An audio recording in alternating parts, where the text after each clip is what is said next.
Have some witnesses up in here. Because they are the ones that are supposed to know your heart. And not only know your heart, they ought to have your heart. But some people are trying to learn your heart without having your heart. They're just trying to get to your heart. And that's the reason why people can put a sob story on you in order to bleed you what God has ordained for you that's going to carry you to your next season. And that's the reason why we must learn out of spiritual wisdom. God, show me who to sow into in my new season, because this is my now season. And I don't want to curse my own seed by sowing into somebody that was not spiritually assigned. You better come on now. I can't sow into everybody because the spirit of contamination will transfer.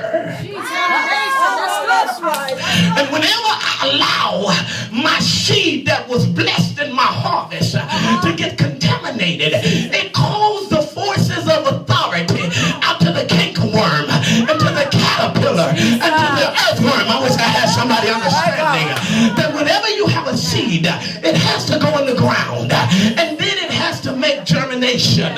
And when it's under the ground, the first form of attack comes from the earthworm. Somebody shout the earthworm. The earthworm was created to live under the dirt and go through the dirt. And it has microscopic vision. And it has supernatural senses that it smells the seed that's expected in your harvest. And whenever you put your seed that's blessed into a ground and cover your seed and germination takes place, the earthworm is immediately notified by the enemy. God, I wish I had some help in here. Why is that? Because Satan is the prince of the airs. Help me teach, Holy Ghost. And because Satan is the prince of the airs, he has the ability and a few agilities to talk to even the earthworm and give him assignment to go and suck on the seed. And you're wondering why I can't get out of the land of lack. You're wondering why I'm in the wilderness of want, because we have not been properly trained how to rebuke the earthworm of our seed. Somebody said no earthworm, no. No earthworm, no.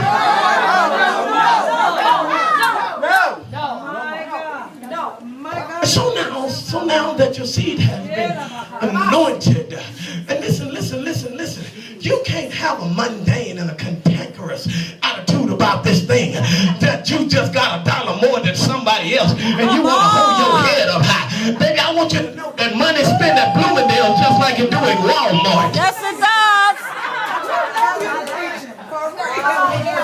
And sometimes God gives you Bloomingdale money, but he don't expect you to use it at Bloomingdale. Sometimes he wants you to ration that thing.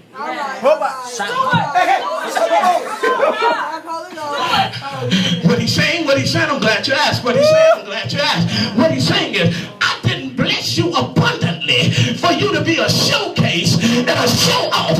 I just bless you because I am the Lord. Like, okay, y'all missed it. Philippians 4:19 says, but my God shall supply all of your need according to his riches and glory by Christ Jesus. Can I stop and tell you something? Can I pull a pregnant point and give birth to it? God done already provided and supplied all the needs. We just wasn't good steward over what he gave us at one time. You talking well? Come on, Satanana. There's a place of repentance. God forgive me. God forgive me. God forgive me. God forgive me. So mercy. So mercy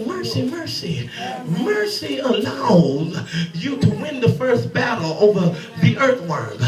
Now what happens is, after germination takes place, and the roots or the arms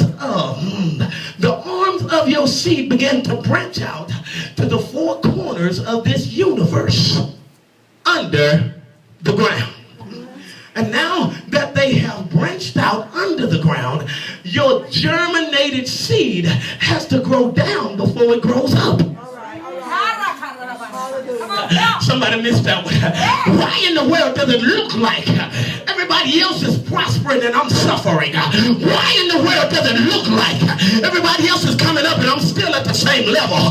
Where I decree right now in the atmosphere that God is about to lift you out of a level and he's about to deliver you into the dimension of your destiny.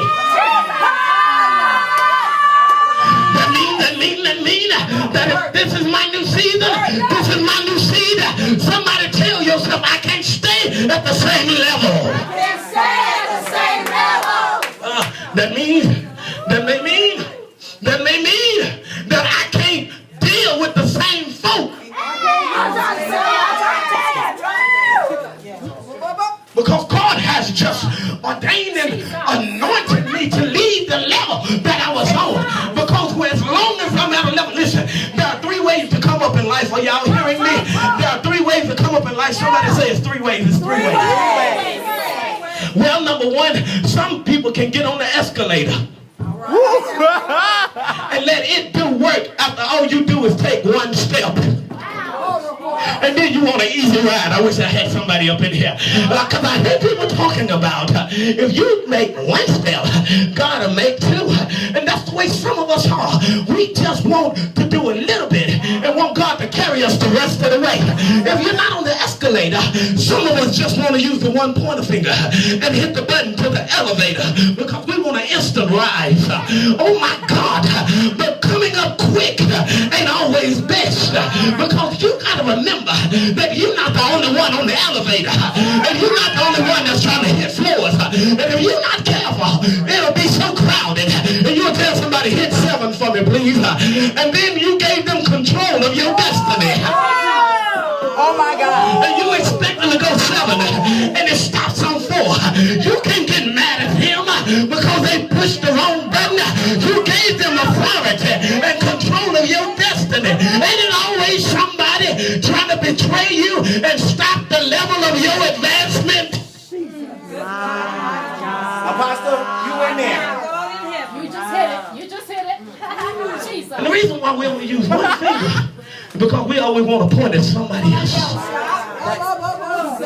It's accountability. Then the last way, the third way, don't really not that popular. Don't nobody really like it because it requires too much of you. If you really want to get to the 15th floor, it's really possible, but it's going to take you longer. And it's going to cost you something. In your natural mind, you weren't really ready to relinquish. That's the stairway. That means that you got to put one in front of the other in order to get to your destiny. And you got to pray, you got to stop, you got to breathe. You got to pray, you got to stop, you got to look, you got to breathe. You start aching, you start paining. But I heard myself in chapter 40. The lay that weight, I feel like preaching. Upon the Lord shall renew their strength. I wish I had some eagles in here. I know it may look crazy. I know it may sound crazy. But I wish I had some eagles in here. I dare you to let the foolish things of the world come find a while. Flap your hands like an eagle.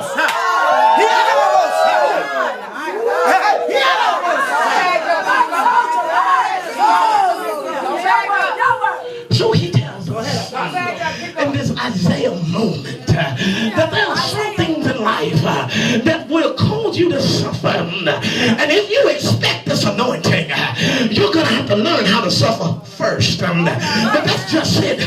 We want to play like we've been anointed and don't want nobody to know we've been suffering. But I decree in the name of Jesus that when you glory God, when you bless God, when you have a kingdom encounter, when you say, I will bless the Lord and his praises shall be in my mouth. Well, if you got a praise in your mouth, now you got to ride your head back and say, I thank you for your suffering.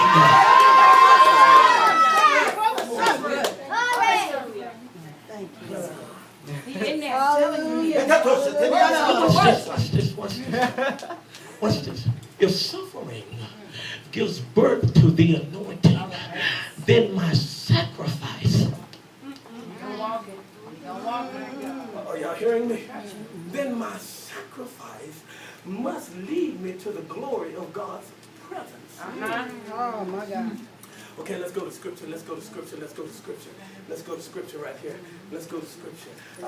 Let's pull some parallel chapters right now from the Bible. Let's go to the first book of the Torah, or the Pentateuch, the first book of the law of Moses. Let's go to the Alpha. Let's go to the beginning. Let's go to the first book. Let's go to Genesis, and let's go to chapter 1. And remember in the 26th and the 27th verse of Genesis chapter 1, this was after the 5 days of creation had already occurred. Are y'all following me? He had already created the sun, the moon, and the stars. And as a matter of fact, on the 6th day of creation, he had already said, in the beginning God created the heavens and the earth was void and full of darkness, and darkness covered the face of the deep. Somebody say the deep had a face. The deep had a face. Oh, I'm glad you said it.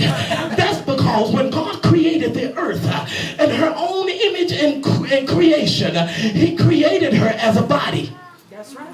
I wish I had some Bible readers in here.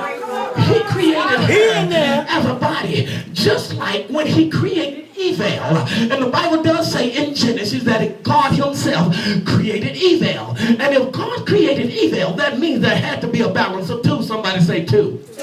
So now you have the creation of good and evil. If God created two in pairs, good and evil, he created the earth as a form of a body. Then that means that he created hell, a place of torment in the flanks of a body as well. He did. Yes, he did. Come on now. You're teaching. You're preaching. You're teaching. Because flanks have a left, hell has a left arm, a left flank, and hell has a right flank. Are y'all hearing me? It has a left leg and it has a head. And let's deal with the head for real quickly. Can I pull a pregnant pause? You got to be careful as leaders, because the enemy is trying to betray you by your loved one. Because the Bible declares that if you smite the shepherd, the sheep will scatter. You wonder why some of your members